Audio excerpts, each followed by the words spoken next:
E estamos de volta com o BBcast, o seu podcast de automobilismo e outras nerds. No episódio de hoje vamos falar sobre o GP do Azerbaijão, ou aquele mais conhecido como a Corrida de Baku. E aqui comigo eu tenho a Débora Santos Almeida. Olá, amigos, sejam bem-vindos e eu espero que essa seja mais uma corrida maluca. Bom, todos torcemos assim. Bom, e hoje nós temos um convidado mais do que especial, aquele que me iniciou nessa vida de podcaster. Conosco, Carlos Eduardo Valese. Fala, galera. Olá, cabeça de gasolina. Esse negócio de mais que especial pra mim é sempre assim. Tem um cara excepcional. Trouxemos direto da PAI e é o Valese pra conversar com vocês. Tudo bom, gente? Tudo bom, Valese. Nossa, um prazerzaço ter você aqui. Eu posso falar que é o meu Dom Corleone, meu padrinho no mundo do podcast. Prazerzaço. Eu acho que foi muito adiado o convite seu, porque eu queria ter um nível de profissionalismo muito grande no BBcast para tê-lo aqui com a gente. Cara, Rubens, você sabe que você já é meu chefe lá no Boletim do Paddock. A gente já conversa faz muito tempo sobre isso. O prazer é meu. Eu tava esperando esse convite ansiosamente. E é muito bom poder gravar o BBcast antes do Auto Radio, por exemplo. Um troço que eu tô esperando faz 6 anos só. Bom, o legal do Auto Radio é que quanto mais você faz o Bunnyman ficar aguardando a gravação, acho que mais ele vai enriquecendo as perguntas que ele faz. E lembrando o pessoal que eu participei recentemente, no post vai ter o link do programa, ficou bem bacaninho. Eu acho que ali o pessoal que quer conhecer um pouquinho da história do Boletim do Paddock, é só dar uma ouvidinha lá e também ouvir minhas indicações musicais. E falando em Ricardo Bunnyman, eu acho que já é um bom engate para poder agradecer aos nossos apoiadores, aqueles que estão auxiliando o Boletim do Paddock por meio da nossa campanha coletiva e contínua no Apoia-se.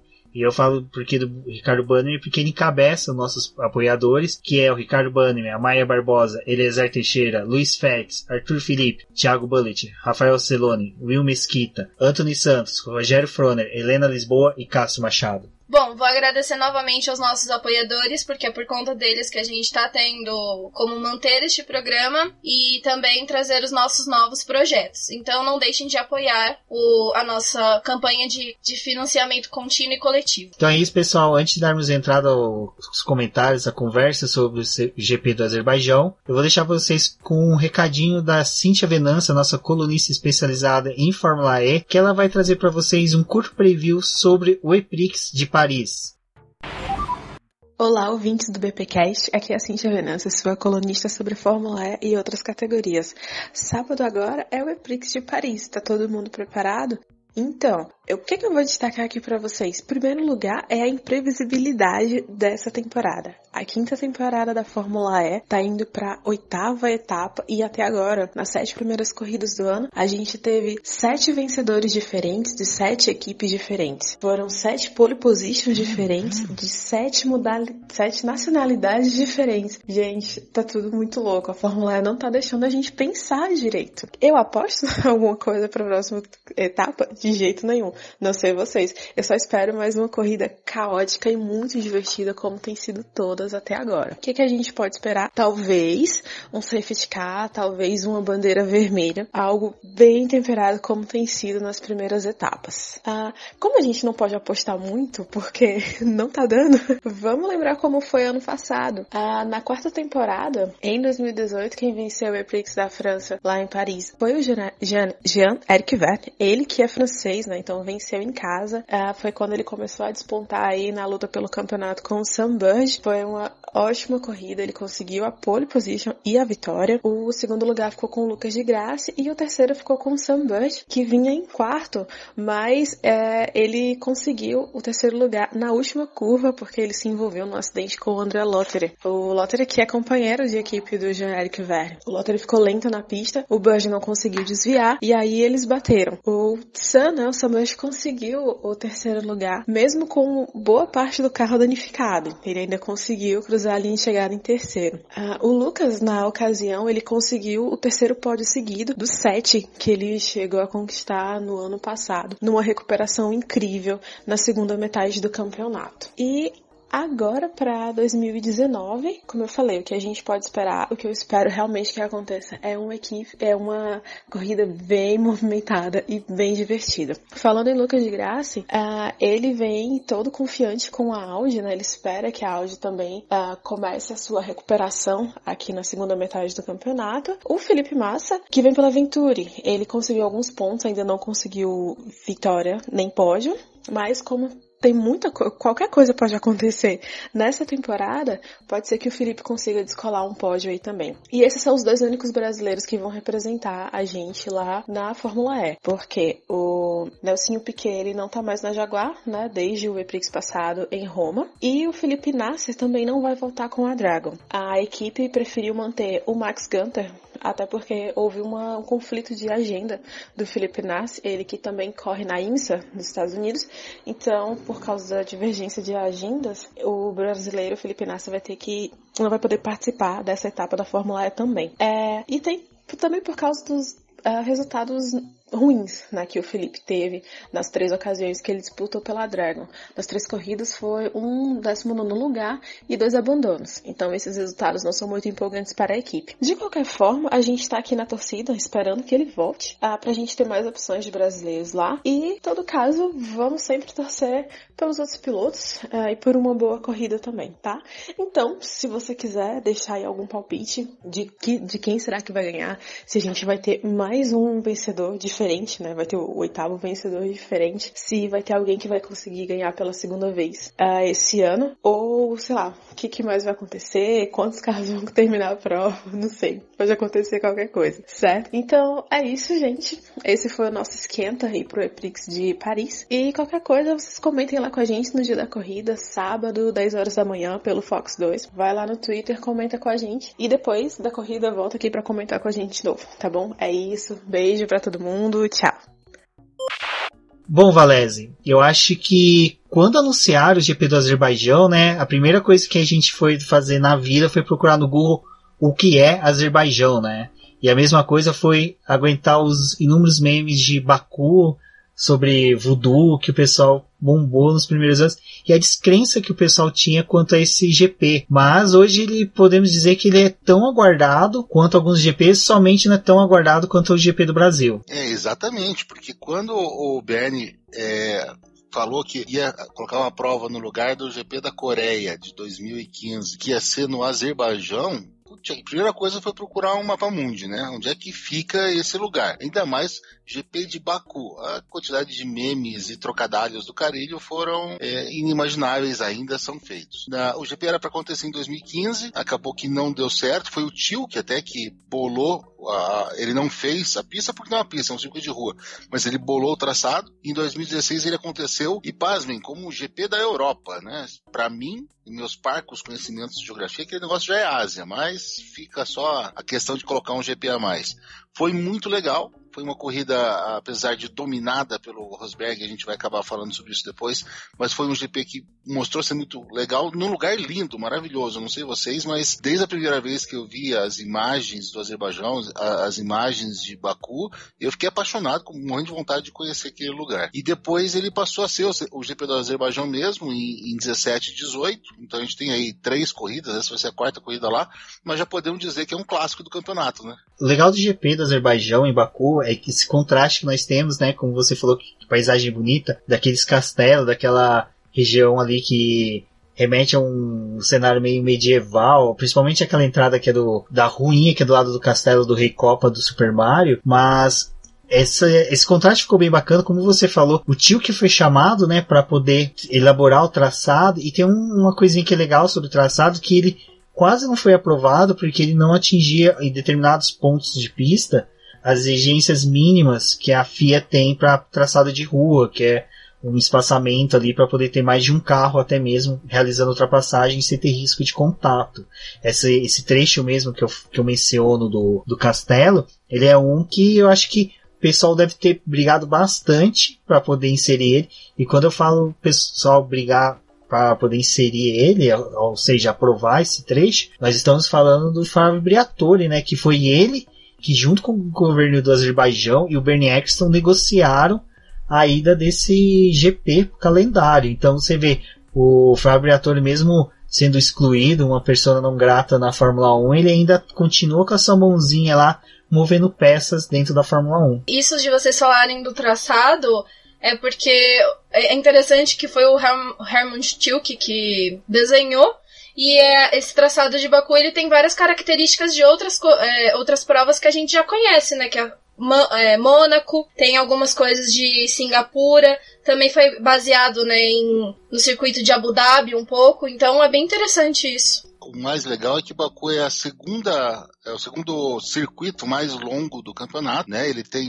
mais de 6 km, ele só perde para Spa, e ele foi criado com a intenção de ser o circuito de rua mais rápido que existe, e realmente é. Então é um circuito, apesar de ser travado, apesar de ser difícil ultrapassagem, ele é muito rápido, ele tem retas longas, e isso faz com que a estratégia de corrida, a estratégia de pneus, de troca de pneus, tenha que ser muito bem pensada, e existem vários planos, A, B e C, que podem ser utilizados, de repente um é melhor que o outro. Isso enriquece demais a corrida em termos de estratégia. Bom, então já que o Valese deu o gancho dos pneus, eu vou pedir para a Débora comentar aqui sobre os pneus, mas já vou deixando uma pulguinha atrás da orelha ali do Valese, que você já me responde agora, um pouquinho depois que a Débora falar. A Ferrari vai ser o destaque desse GP, porque se tratando de um circuito rápido, ali aquele retão, ela tende a ser superior à Mercedes. O que você acha? Mas segura a resposta que a Débora vai falar sobre os pneus agora. Bom, os pneus eles foram mantidos a configuração do ano passado, porém com a nova nomenclatura da Pirelli, né? A gente vai ter o C2, o C3 e o C4, que correspondem ao médio, macio e super macio. E no ano passado o super macio ele era o ultra macio, eles pularam um composto para poder dar mais dinâmica para esse GP. Porque eles viram que não era necessário utilizar tantas gomas duras para essa corrida. E o que traz o dinamismo, que foi o que o Valese falou, é justamente essa configuração de pneu, porque a gente tem uma pista que vai variar muito a sua temperatura. Os pontos em que a gente tem sombra por conta dos prédios, do castelo, né, acabam resfriando os pneus.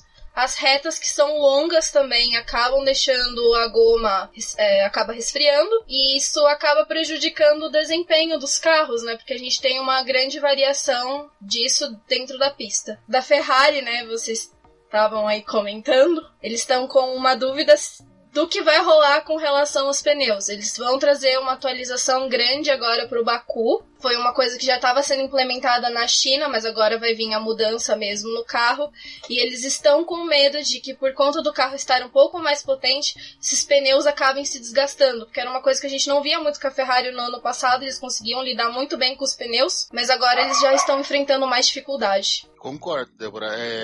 Só uma última coisinha em relação à temperatura, lembrar que a prova ela acontecia em junho, que é mais um verãozão lá. Os 2 primeiros anos, 16 e 17, aconteceu lá, e ano passado eles trouxeram para mais começo de campeonato, para não bater com um feriado de emancipação da República, alguma coisa deles lá.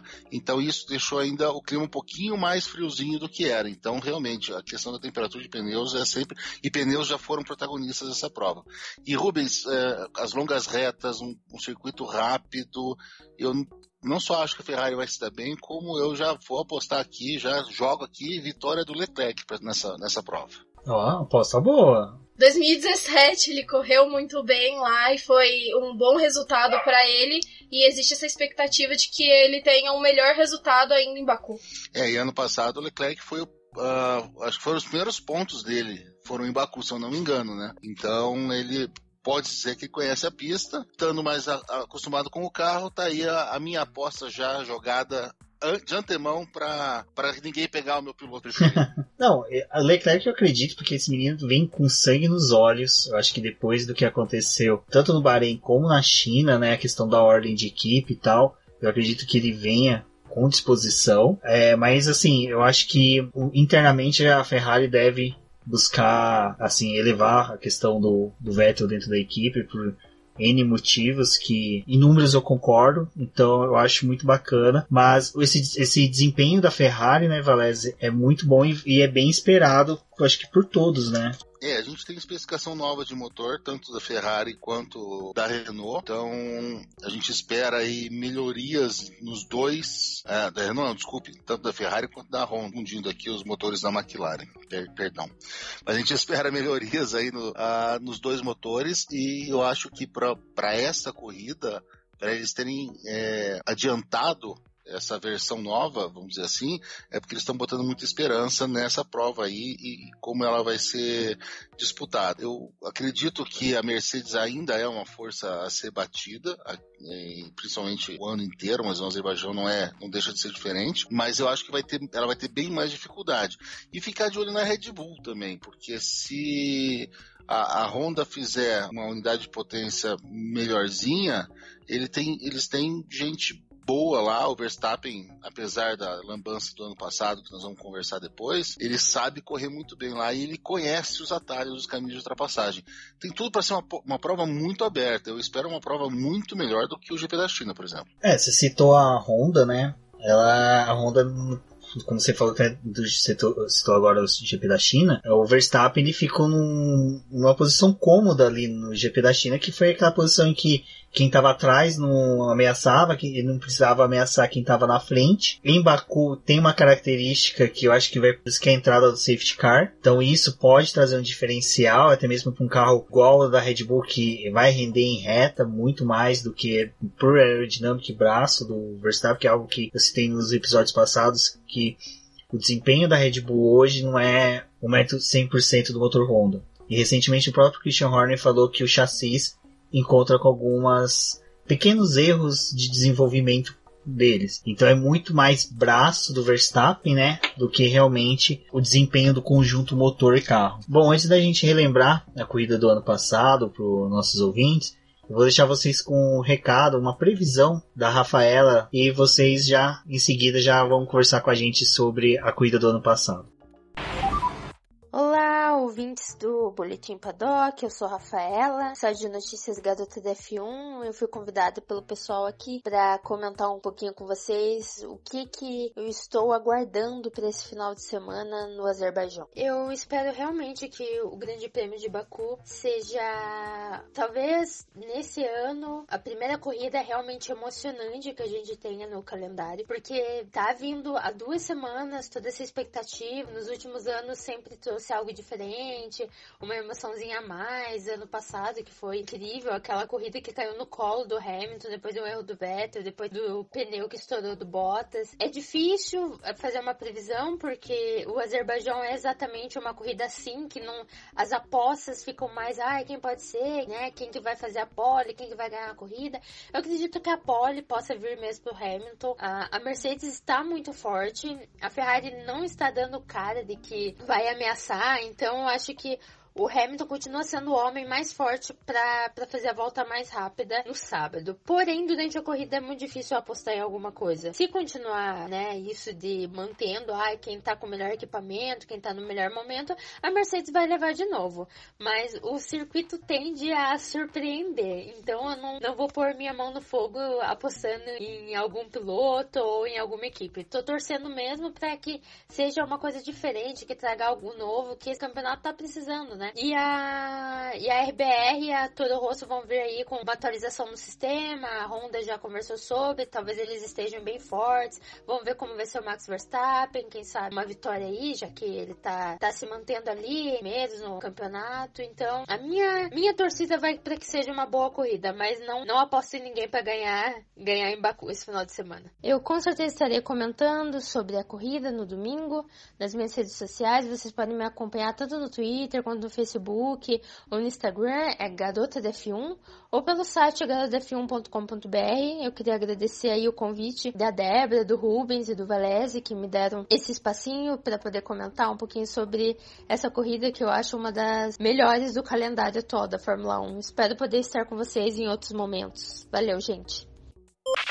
Bom, o GP do ano passado, eu não sei se o Valese está fazendo o mesmo que a gente aqui nesse ano depois que a gente assistiu a série lá da Netflix. Toda vez que tem algum lance em alguma corrida, algo que acontece, eu meio que já fico imaginando como vai ser os bastidores. Como será os bastidores, né, dentro da série da segunda temporada que a Netflix está fazendo. Não, certeza. Quando qualquer coisinha que acontece diferente, eu fico imaginando os caras correndo com aqueles microfones grandão, aquele cabo grande, aquele microfone piloto, saindo atrás, correndo atrás dos caras fazendo. E Baku, ela é clássica em Corrida Maluca. Na temporada de 2018 apareceu isso na Netflix. Foi uma corrida assim que só faltou aparecer, sei lá, o Coupé Mal Assombrado, a Quadrilha de Morte, porque isso aconteceu de tudo e tem tudo pra acontecer de novo. Você falou assim, o Bert Mailander sabe que vai trabalhar, então a entrada de safety car é quase uma certeza da vida no Grande Prêmio de Baku. E a gente tá falando aqui dessa nossa expectativa de uma melhora da Ferrari, inclusive eu tô apostando, e ano passado a Ferrari tava com toda a pinta de vitória também, né? O Vettel largou na frente, ficou até a 30ª volta na liderança, tranquilo. O Bottas estava marcando de perto ainda e segurando bastante, demorou bastante para trocar, então se nada desse errado, assim, o Vettel ia ganhar por pouquinho, só que a corrida simplesmente ficou maluca de um jeito, de uma hora para outra, ela mudou o tempo de andamento dela, assim, da volta 40 para frente, que ela ficou frenética. Né? Exatamente, né? E porque teve a entrada de 2 safety car, que já foi bem para essa parte final da corrida, e acabou mexendo em tudo, né? Porque logo depois a gente viu que a vitória caiu justamente no colo do Hamilton. E o Hamilton, ele saiu dali líder, né? Porque como o Valés falou, o Bottas estava caminhando, né, para uma possível vitória. Se saísse dali, ele ia sair líder do campeonato. Esse ano a gente tem essa outra questão que o Bottas também, ele não é aquele piloto apagado que foi o ano passado. Então eu acho que, ao contrário do que foi o ano passado, em que a gente via só, vamos supor ali, 4, 5 carros disputando posições ali na ponta, eu acho que vai ter bem mais. Eu acredito que a gente possa ver, além da Ferrari, Mercedes, uma Red Bull se aproximando. Como o Valério falou, a Ferrari está trazendo, né, especificações novas para os motores que refletem também na Alfa Romeo. Então isso pode trazer um bom desempenho para a Alfa Romeo, que foi o que o Kimi Raikkonen falou esses dias. Eles precisam se classificar melhor. A partir do momento que eles se classificarem melhor, eles conseguem permanecer onde que eles se classificarem. Então o objetivo da Alfa Romeo hoje é chegar ao Q3. Chegando ao Q3, dali para frente, o Kimi meio que deu para entender que os pilotos têm braço suficiente para se manter entre os 10 primeiros, o que seria bacana até mesmo para Baku. Mas vamos lembrar, amigo ouvinte, de como é que foi esse finalzinho de Baku. Na verdade, o Ricardo e o Verstappen estavam se bicando a corrida inteira. Eles estavam andando muito juntos. Eles estavam doidinhos para misturar tinta um com o outro ali. E um passava, o outro passava, tava aquela coisa. E o pessoal da Red Bull, o Horner, tava até, galera, calma aí. Podem brigar, mas fiquem calmos, tal. Até que em determinado momento, volta, se eu não me engano, 40, 41, faltava pouco, faltava 11 voltas pro fim da corrida. O Verstappen tinha passado o Ricardo recentemente. O Ricardo foi tentar a ultrapassagem de novo. O Verstappen deu uma balançada no carro, segurou, o Ricardo simplesmente acertou a traseira dele. Aliás, Baku já tem essa efeméride nas 2 provas que aconteceram lá, pilotos da mesma equipe bateram e abandonaram. Em 2017 tinha sido a Force India, 2018 foi a Red Bull, agora 2019 não sabemos se vai acontecer com alguém, a McLaren, e daí aconteceu assim que abandonaram as 2 a Red Bull e o carro de segurança entrou. Carro de segurança entrou, o pessoal ainda conseguiu correr nos boxes, o Bottas fez essa estratégia de única parada e acabou se vendo na frente de todo mundo. Ainda durante o safety car, o Grosjean conseguiu, o pneu esfriando, a Débora tinha falado mais no começo do programa, o problema de manter o aquecimento de pneus, atrás do safety car é pior ainda. O Grosjean tentando aquecer um pouco o pneu, se perdeu, uma batida fantasma do Magnussen e acertou o muro, o que atrasou ainda mais a saída do safety car. Quando ele saiu, faltavam 4 voltas só, tinha pouca coisa a fazer e muita vontade de fazer. O Vettel estava atrás do Hamilton, estava brigando pelo campeonato ainda, fez uma daquelas tentativas afobadas que a gente tem infelizmente visto do Vettel nos últimos tempos e se perdeu, errou completamente, acabou caindo bastante. E o Bottas, coitado, tava com o pneu, assim, recém-trocado, novo, mas ele acabou passando por cima de detrito e o pneu dele estourou de uma maneira espetacular na reta. A vitória acabou caindo no colo do Hamilton. O Sérgio Pérez acabou herdando uma terceira posição com a Force India. Foi uma coisa muito legal, foi uma festa muito legal na equipe. E a desolação do Bottas, não de Smog, mas do Bottas, foi uma das coisas mais tristes de se ver nas imagens do GP, né, gente? A imagem do Bottas estourando o pneu e... saindo triste. Nossa. Foi um GP que gerou imagens pra meme, porque tem o do Bottas, tem o do Grosjean também sentado numa escadinha, com a mão na cabeça, bem cabisbaixo, e também o do Ricardo saindo do carro, olhando pra trás, todo enfurecido. Acho que foi a primeira vez que a gente viu a boca fechada do Ricardo sem estar sorrindo, porque ele saiu tremendamente putaço do carro, e com razão até, diga-se de passagem. Depois ele meio que teve que não assumir a culpa, né? Mas deixaram o negócio o Horner colocou panos quentes, né? Mas o Valese chegou a mencionar ali meio de forma subliminar as McLarens, lembrando que aquela ali eu acho que foi a corrida em que a primeira vez eu acho que o fã da McLaren teve que bater palmas, até mesmo aquele que não gosta, teve que bater palmas pro Alonso, né? Porque o Alonso teve um pneu furado, se eu não me engano, o traseiro esquerdo, trouxe o carro quase uma volta inteirinha no braço pros boxes, trocou o assoalho dele, depois o Zac Brown deu uma declaração, e outros mecânicos da McLaren também, que falou que o assoalho dele, a parte traseira, estava totalmente detonada, e não sabiam como ele conseguiu honrar, foi acho que uma 6ª posição na corrida, não me recordo agora, mas foi assim... foi algo vitorioso, e como a gente falou, a gente sempre vê alguma coisa, né? Hoje em dia a gente remete à série da Netflix, que tem um BBcast que a gente falou sobre o review da série, também tá o link no post, aonde que na série o pessoal mostrou, né, que tem a disputa do Carlos Sainz contra o Alonso, e essa corrida teve um destaque ali de como o Alonso conseguiu se superar diante de uma adversidade grande, que era ter um carro desalinhado, que o carro ficou desalinhado, sem assoalho e com o pneu detonado. Tudo bem que isso não apaga lá, né, todo o passado negro dele dentro da McLaren, como alguns fãs gostam de falar, mas hoje ele está trilhando outros caminhos também sem sorte na Indy, que hoje o carro dele saiu dos boxes na Indy, quebrou, e olha que não era motor Honda, era motor Chevrolet, mas não estamos falando de Indy, estamos falando de Baku. O GP do Baku do ano passado, né, Valério, eu acho que é um dos GPs que a gente ficou até mesmo torcendo para que os seguintes repetissem a dose. Sim, com certeza. O de 2017 já tinha sido um GP bem divertido, e o de 2018 foi, citando o nosso decano Del Valle, de se pendurar no lustre no final do GP, porque ele foi uma coisa assim, uma corrida aberta, uma corrida com apresentações maiúsculas, em que o braço dos pilotos fez diferença. Daí a gente acaba dando o nosso braço a torcer de que é um circuito de rua, é um circuito que pode ser travado, mas que ele peneira os bons pilotos. Então, depois de 2 anos tendo o GP do Azerbaijão no campeonato, a gente já começa a esperar por ele todo ano. Exato, é um GP que tem Lance Stroll no pódio, né? Isso é algo que é legal. Eu acho que, salvo engano, foi o quê? 2016, 2017. Hoje eu tô péssimo com números e datas. Mas 2017 foi legal, foi uma pena que o Bottas passou ele ali no último segundo. Então, fãs de Fórmula 1, acreditem, esse GP tem tudo pra ter, tem todos os elementos, eu acho que pra completos que a Fórmula 1 já viu, pra poder ter uma corrida emocionante. A gente torce às vezes para que esse safety car entre para poder mudar toda a estrutura da corrida. A gente fica observando os pilotos, né, aquelas paredes e o circuito completamente apertado, e vai dando um medo, porque parece que aqueles carros não vão conseguir passar e eles são os monstros de carro. Bom, a minha expectativa é que para que seja uma corrida eletrizante como a do ano passado, e não vou fazer que nem o Valese e apostar em alguém para poder vencer essa corrida, mas Mercedes, não sei. Tem que apostar sim, porque a coisa que o ouvinte mais gosta de fazer é tirar sarro dos nossos erros depois. Pessoal, olha, não se esqueçam que aqui no Boletim do Paddock tá rolando as 2 apostas do F1 Fantasy lá, que é um pouquinho mais tranquila, e tem o do GP Predictor, que tem uns prêmiozinhos que também tá tudo descrito no post, então visitem o post e não esqueçam de participar do GP Predictor. Então, já que vamos ter que apostar, vamos apostar. Eu vou de Bottas. Vou de Bottas porque ele tá num ano, né, que tá um pouco melhor. Tá inspirado.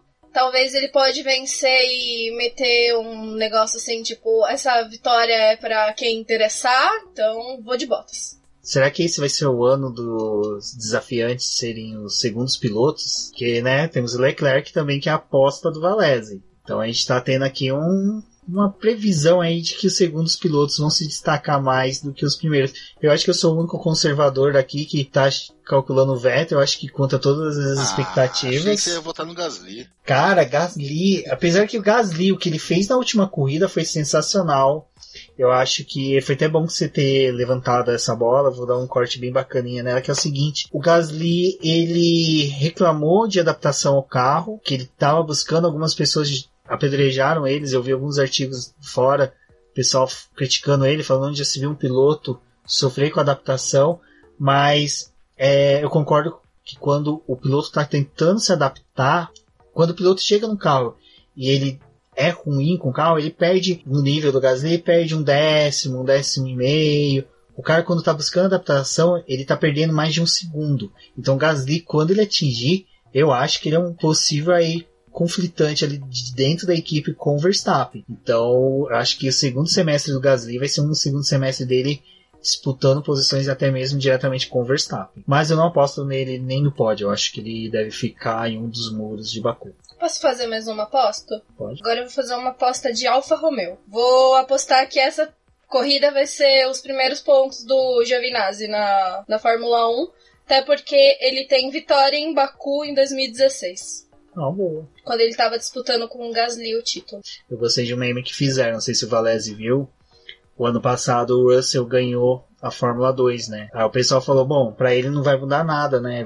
A Williams é uma Fórmula 2, que é uma pena, né, Valese? A gente vê a Williams nessa situação, principalmente em Baku, que, se eu não me engano, é o último pódio da equipe. Sim, o pódio com o Stroll foi o último pódio da Williams, e realmente, a Williams é uma garagista. Eu tenho uma tristeza enorme de ver.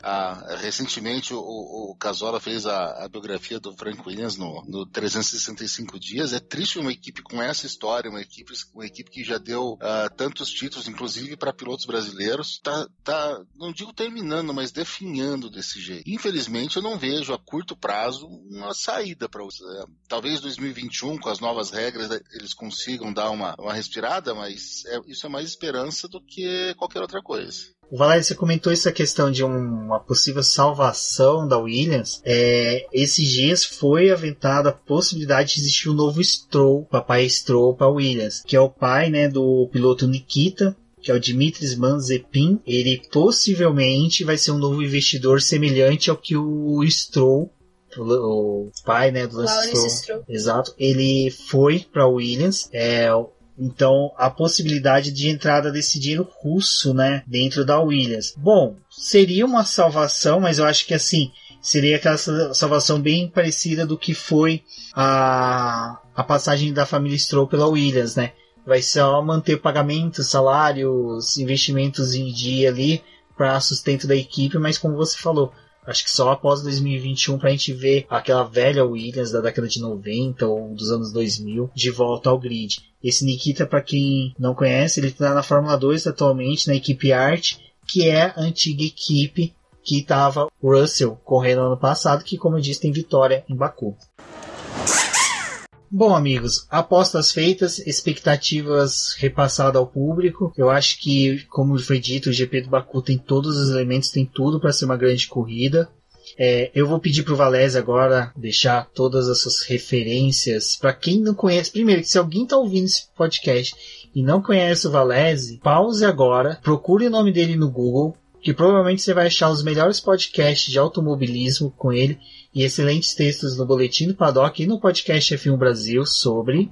Então façam esse estudo, vai ser lição de casa de vocês até o começo da corrida no domingo. Eu me despeço aqui, eu sou o Rubens GP Neto, vocês me encontram na internet com esse nick Rubens GP Neto. Agradeço mais uma vez a todos os ouvintes, aos apoiadores, e um forte abraço e até a próxima. Gente, obrigado por ter me convidado, adorei estar fazendo parte aí do BPcast, mais um produto de sucesso da franquia Boletim do Paddock.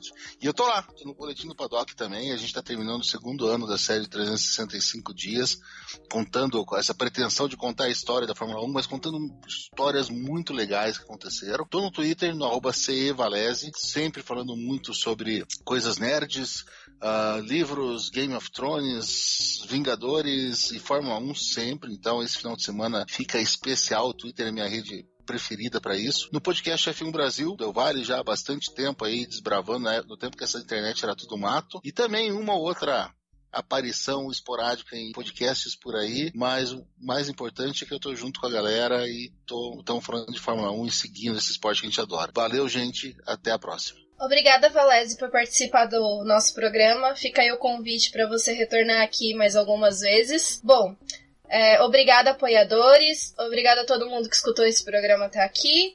Eu também vou me despedindo e vocês podem conversar comigo pelo Twitter, que é @theflowers. Até a próxima.